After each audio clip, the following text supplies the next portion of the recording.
video games. This is And not episode 69, 69, 69 of our podcast. This is episode 78 of our podcast, Unqualified Gamers, with okay, me, Cody, and you, Jonathan. Jonathan, that's correct. It's close. It's close enough. What if your name was spelled Jon-A-Thon? What would you do with yourself? How would you I'd live with probably go on. yourself? I'd probably go on living like I normally do. Cool. All right. Well, that sounds miserable. Look, nobody can spell my name as it is, so I could have apostrophes in there and it wouldn't matter. You could have a Potter fee. Is it like a Harry Potter fee? No, it's a Pokemon. A Oh, Potterfy okay. is a Pokemon. That's cool. Hey, So I could. look, I didn't notice the listener there. Hello, listener. You're not Jonathan or Cody. You're listening to us. Is your role. For which we apologize.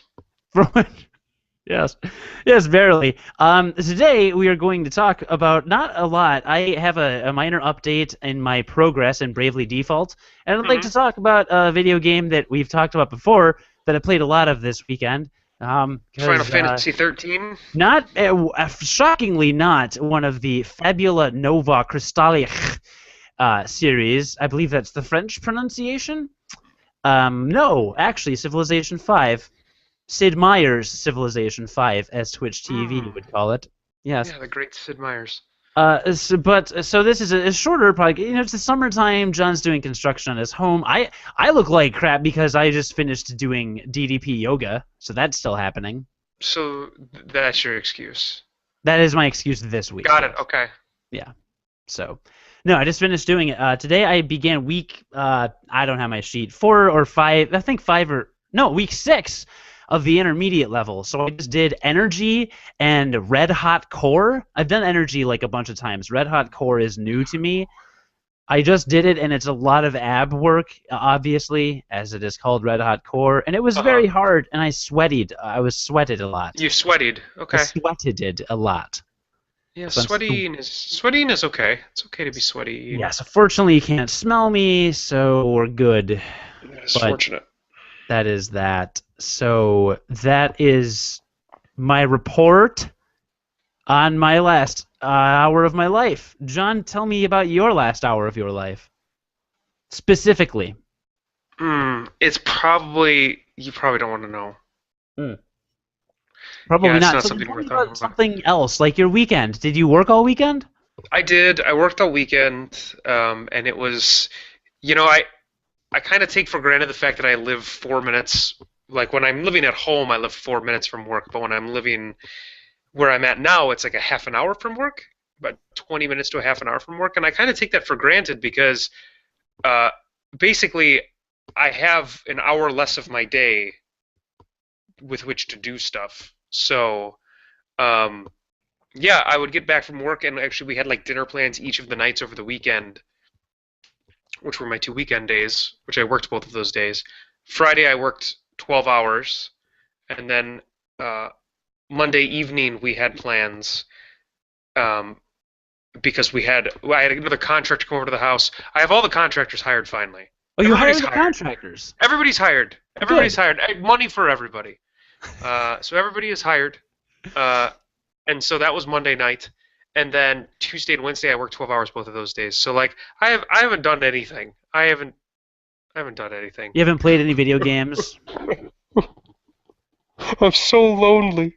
No, actually so I was able to steal away 20 to 30 minutes here and there, and it's actually the perfect amount of time to play Diablo 3, which I said I wasn't going to play until the next patch came out, but it's the perfect amount of time to play a chapter's worth of bounties. So I've talked about it before, but there's a bounty, there's in the adventure mode in the new system, they basically give you small objectives in every act, and they randomize them every time you load the game, and it basically just keeps the game fresh by giving you new things to do each time. And it's like 20 to 30 minutes is just enough time to do all 5 bounties in one act to then get the extra cache of items that you get at the end of doing that. And so I found myself doing that like 2 or 3 times with the free time that I had, but that was pretty much it. I also mindlessly ground some levels in Final Fantasy V, but I'll talk about that in a minute. Okay, So and that was my weekend. So listen, that's John's advice for the week is if you find black mold in your basement and have to unexpectedly rip the entire thing out and spend all your money on contractors and you find yourself with little free time because you also have a baby, play Diablo 3. And I think that's very real advice. It's kind of what I mean, that's kind of where I was going with what I said. Right. It's kind of exactly what I said. Yeah, I just wanted to dot your I and cross your T. And I appreciate you doing that for me. Yeah, anytime. Anytime. I'm glad that you found a game that you could play game, as a Twitter handle, in bite-sized chunks. Like D3. Yeah. Yeah, so how was your weekend? What'd you do? Don't remember. Okay. That's pretty much it. I think you played a lot of Civ 5. I think I can tell you what you did this weekend. That's true. I actually, pretty much all I did was play Civ 5. You know what it was? It was somebody's fault. Somebody posted, like, a link. What's the new game coming out, Sid? I think it is, in fact, your fault. It is not. Someone posted, what's the new one? Sid Meier's Civilization, Alpha Centauri, or, what's the space one? Oh, what is it called? Sid Meier's... Beyond Earth? Beyond Thunderdome. Yeah, okay, so Sid Meier's Beyond Thunderdome, Dolm, D-O-L-M, Civilization Resurrection is the tagline, or the subtitle. Yeah, so Civilization 5 Beyond Thunderdome, The Resurrection. Someone posted a gameplay video or something, and then I think YouTube suggested that I watch a Let's Play video of Civ 5 or something, or maybe it came up on the Steam sale. I don't know, but when I see Civilization 5, it compels me. It makes you think I need to play Civilization 5. It makes me think I have an extra 15 or 20 hours this weekend that I could easily sink into one giant, ridiculous game of Civilization 5, and I did that. And now I'm at a very, very frustrating point. In the game? In the game. Like in a game or in the game of Civilization? In a specific game of Civilization 5. I am playing as Korea. They get science bonuses. Thus, I have never in Civilization 5 gotten the science victory. In order to get a science victory, you have to build the space station, basically, first. Mm-hmm. I am now, I believe, at 2033. I believe the game's time limit ends at 2050. Is that right? It does. You have 17 turns. Right, so that's great. So I have 17 turns. Well, come to find out that most of these spaceship parts I need to build take at least 18 turns to build. In fact, all of them. Yeah, so you have 17. So that's like, I mean, that's like one turn. Math right now. I'm. That's like one. So you're one turn over. Because 18 is the number. Yeah, no, that's the number after 17. It is actually numerically, chronologically, or one of those. So I could go back to one of my saves from a couple turns ago, which I may do, but it's annoying. I might have turned off the time limit, but I can't tell if I turned off the time limit because you can turn off the time limit, so that it just. Well, I think if you get to the end, it just goes by score anyway. I mean, and I'm going to win literally no matter what.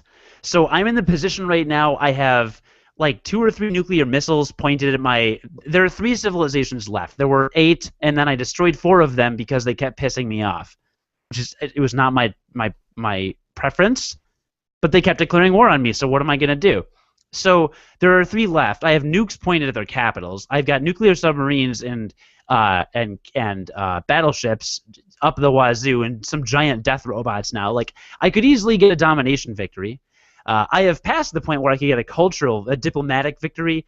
Diplomatic victory is when the majority of the civilizations vote for you to win. Well, I have like 75% of the diplomatic vote, but I disable diplomatic victories whenever I play because I feel they're horribly unbalanced and oftentimes come down to who built the Forbidden Palace, which gives you a bonus in the delegation. And basically, if it's you, you win.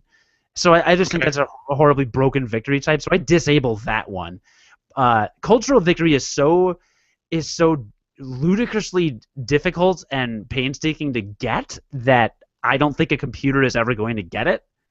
Um, I can get it. You've gotten it. You've gotten it with ease. Do you know what civilization you played as when you got it? Mm, I played as one of the new ones because I wanted to play as a new one, but I can't remember which one it was. Okay. So it's at this point it's kind of like, well, which victory do I want? But I want the Oh, you science. know what? I played as the civilization that gets a at every age they get a free culture track That is piece. awesome. Yeah, but I can't. So at every age you just get a free culture. You get but I can't remember A which free social civilization it policy. is. Yeah, it's really good. It's a very strong ability because you go through 5 ages or 5 or 6. Yeah. And I'm all about the culture. Our friend Will would be able to tell you without even looking it up, but You probably would. yeah. But so it's still fun. It's still good. It's one of those games where I just get an uncontrollable urge to play it. Like I look at my desktop where my Steam games are. I look at like my console games. I'm just like I can't play anything but Civ. I have to start a game of Civ. But then by the time you get to like 20 hours into it, you're a bit done with it, and then you're kind of like, okay, I'm ready for another game. So I'm going to I think finish. one of Civ's problems, and it's a problem that some kind of less sophisticated board games have, is there is there's a point in most games of Civ where there's kind of this inevitability that occurs in terms of like who's going to win, Yeah, unless you manage to get like just a super close game. But those are rarer than maybe they should be, right? But board games are the exact same way, and Civ is so close to a board game, just far more complex than most board games. But the best board games have ways to come from behind that may be secret from other players, or like other players could have an idea about them, but might not know exactly what's going on, kind of thing. Um, because not as good board games, if somebody gets far ahead, they will just stay ahead and kind of snowball through the rest of the game. And that's what can happen in Civ, I think. And so, like, you get to 1955, and you still have 100 turns left to play, and it's like, well, I am the sole giant civilization.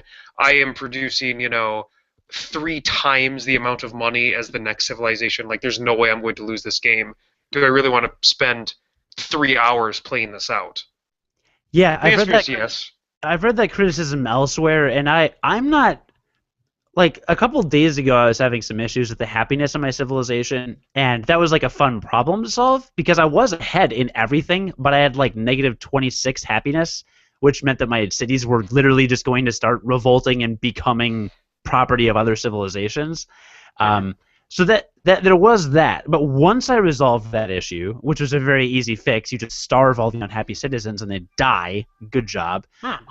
Once I resolved that, Just like real life. just regular life. I mean, Korea, yeah, pretty much. So once I resolved that, there was a shot at North Korea. So any of our South Korean listeners, we apologize. We did not intend to count you in that. But that was a fun problem to solve. But yeah, like the other day when I was thinking about that problem at work, I could not wait to get home and play. I was like, I have to get home and fix this.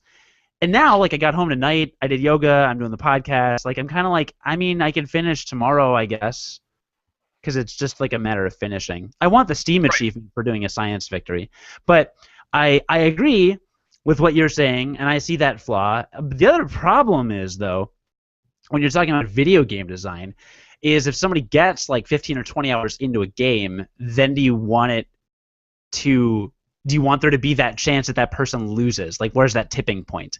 Like in Lightning Returns, Final Fantasy 13, I told you that I got to the end of like the 60-hour game or 50-hour game or whatever, and I could not Right. beat the end boss.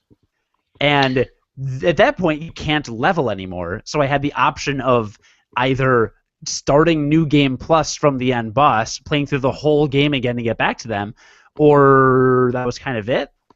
I ended up looking up a strategy online, and I barely beat the last boss. But, like, what if I had gotten that far Couldn't have. and not? Or, like, you're supposed to unlock kind of these crystal things to get 13 days to get the best ending or whatever.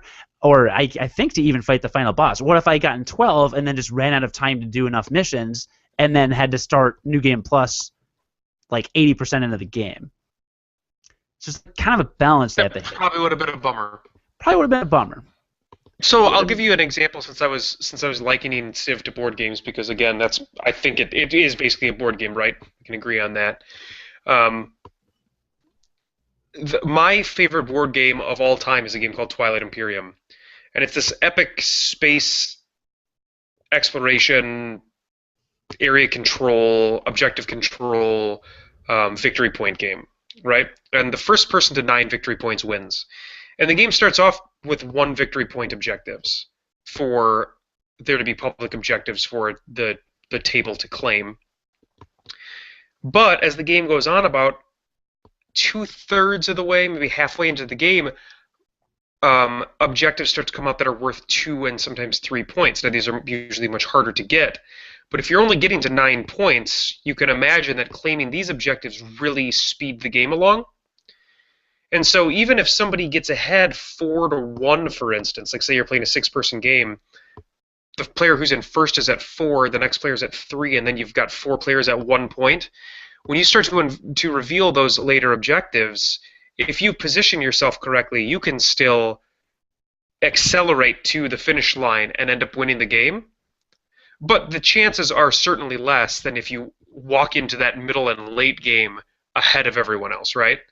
But they've also got a great mechanic in this game where everybody is dealt a secret objective that is theirs and theirs alone, that is always worth 2 points, and you can claim that on top of another objective at the end of one of the turns. So, and they pretty much always happen in the middle of the game when the higher objectives, the higher point objectives come out. And so somebody who's at 5 points can make a 4-point swing later in the game and kind of come from behind and win the game. Now that is much harder to do than somebody who's sitting at 8 points and just needs their final point to win, because there's other ways to get points as well. But the mechanic is there, and if you are a good player, you can use that mechanic to still win, even if you are behind. That makes sense. Yeah, and it's awesome, and it's made for some incredibly exciting games that I have played of Twilight Imperium, but I don't see that kind of mechanic in Civ, because once you're like getting stomped in Civ, I mean, the larger civilizations that are stomping you can pretty much just take over, and at that point you might as well just be eliminated from the game. Especially if, for instance, you had a plan to kind of sprawl your cities, take over large areas of land, and kind of conquer other cities. If that plan gets foiled in the middle of the game by another civilization coming and just stomping some of your cities, you can't really turn around your social policies in the game to then decide, well, I'm going to go culture now. You'll be so far behind at that point because you didn't start off going for that particular victory condition.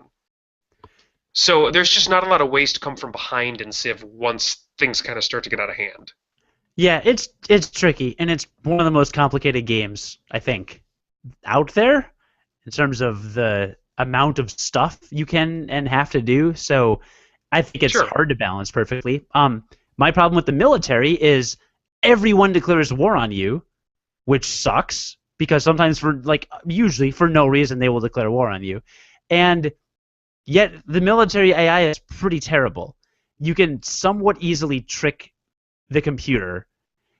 For example, I'm kind of on a planet very much like Earth, actually. I'm kind of, well, at this point, I'm kind of the entire Western Hemisphere, and then China is exactly where China would normally be, and then you've got the rest of the Eastern Hemisphere. So China's there. They're across the little Pacific Ocean from me. And I've never sent a unit over there. They keep declaring war on me, even though they're very far away. They actually declared war, sent like a fleet of battleships and carriers and infantry, and took one of my small coastal cities. And then I just brought a bunch of tanks and a couple nuclear submarines and destroyed them and took it back. But they keep being at war with me. And Florence, the city-state, is situated right just like 8 tiles away from their capital. And Florence is my ally, so Florence has war against them. So every turn when I get to the city-state's turn and China's turn, it's China with 20 units attacking the city-state. And a unit takes a long time to amass, listener, if you're not familiar with Civilization. It takes several turns in production to create. Just massive amounts of units, and the city-state is just destroying all of them. Because city-states are exceptionally well fortified in that game, and they always have advanced military units.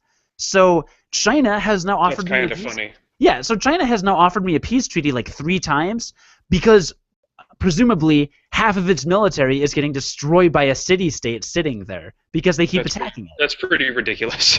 Now, tactically, they have no reason to attack this city-state. They're probably not going to capture it, although Indonesia captured a city-state in my current game. They're just kind of there. There's no reason to war with them. So it's just ridiculous, and that happens all the time. Like my civilization was on a continent with a choke point in the middle where there were 2 city-states, and they're both my allies, but Brazil's on the other side of this choke point. What do? They declare war. They march all their soldiers into the territory of the opposing city-states, and the city-states crush their army. Mm-hmm. And then I'm annoyed because I'm like, thanks, Brazil. I didn't do anything to you. So then I march a bunch of tanks in and destroy their city after their military has been eliminated by the city-states.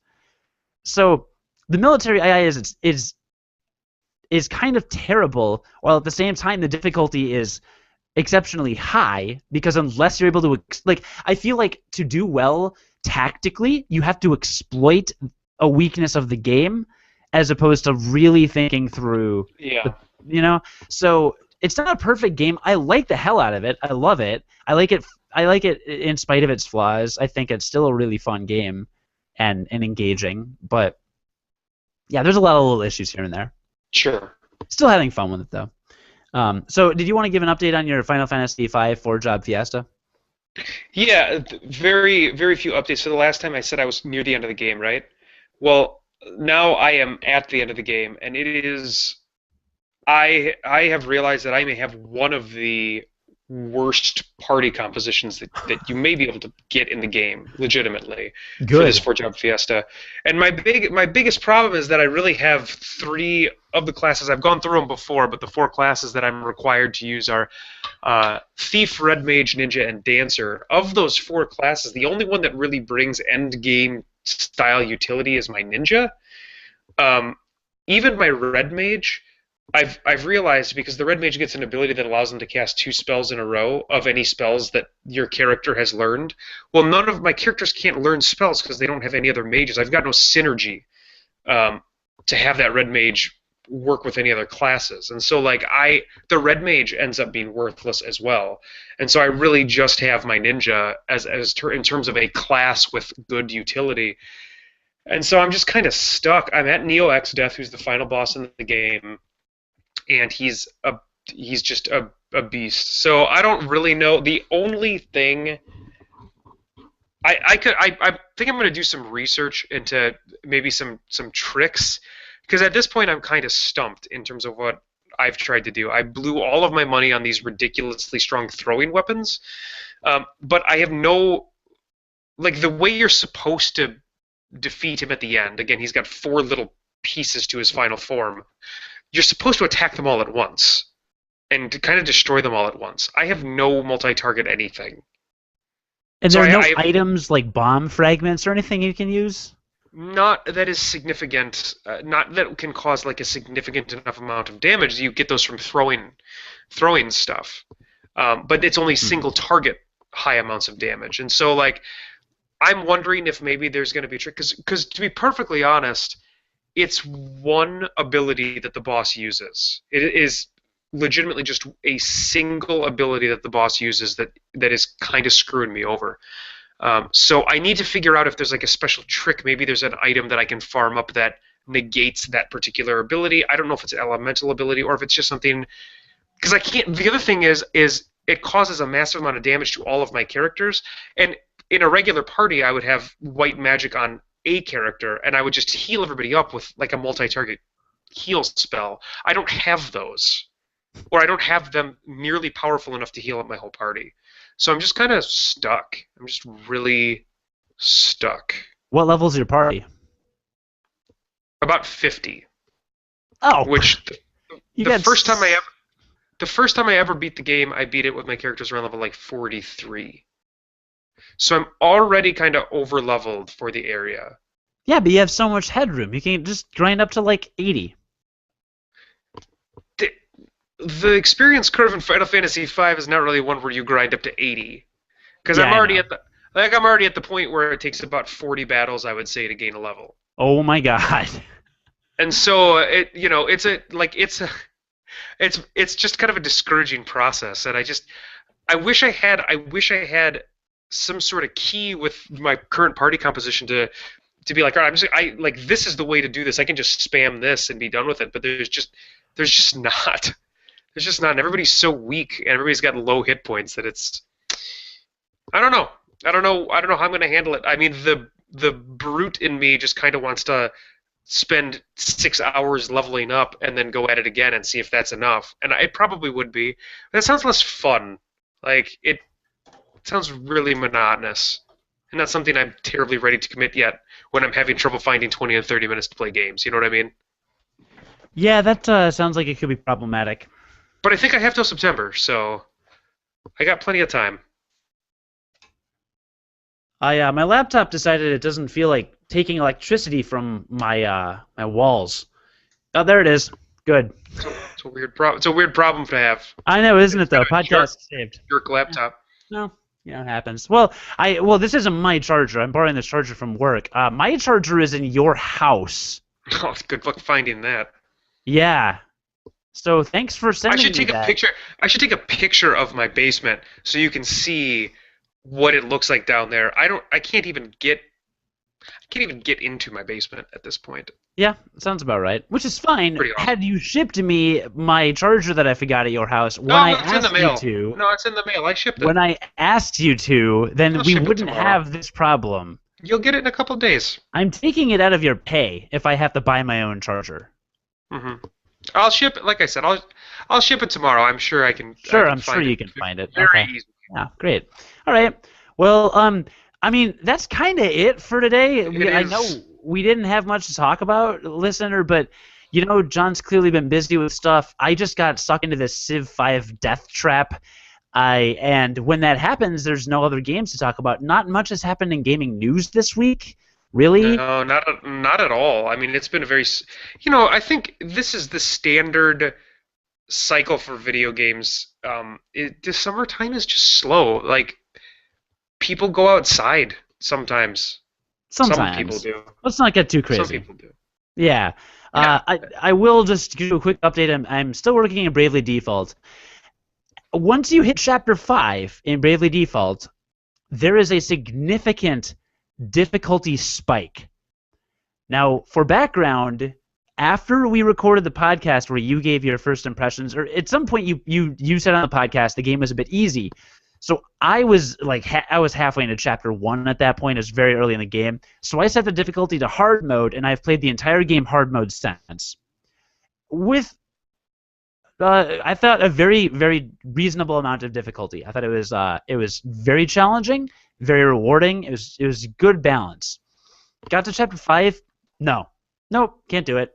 Need to grind badly. So Adia, my black mage, knows Death now, which is a level 6 spell, which kills the opponent in one hit. Mhm. And a support ability, something that lets her cast a single target spell on every opponent. And I have another support ability that lowers the cost of magic points. So for 12 magic points, because Death is only a 15 magic point spell and I get a discount, for 12 magic points I can cast Death on everyone on the opposing team, on all of the enemies. And it So oftentimes works. Well, it works almost 100% of the time at my current level.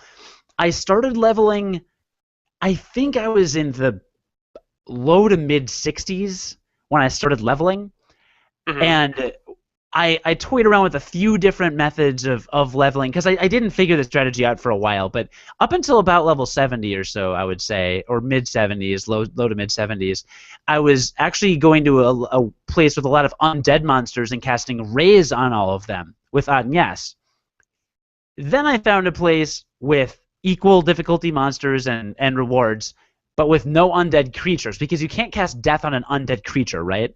So, in the interest of time management, it was inefficient to go into a battle and have to manually choose targets for raise and targets for death.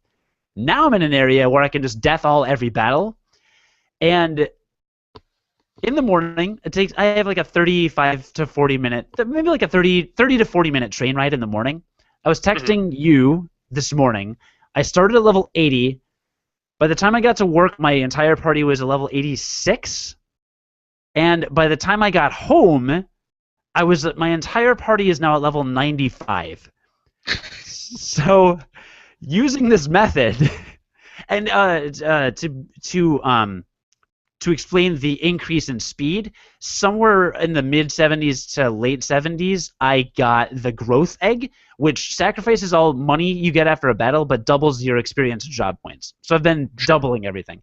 And you get bonuses for winning a battle. You get bonuses, experience points, and job points for winning a battle without taking damage, and for winning a battle in one turn.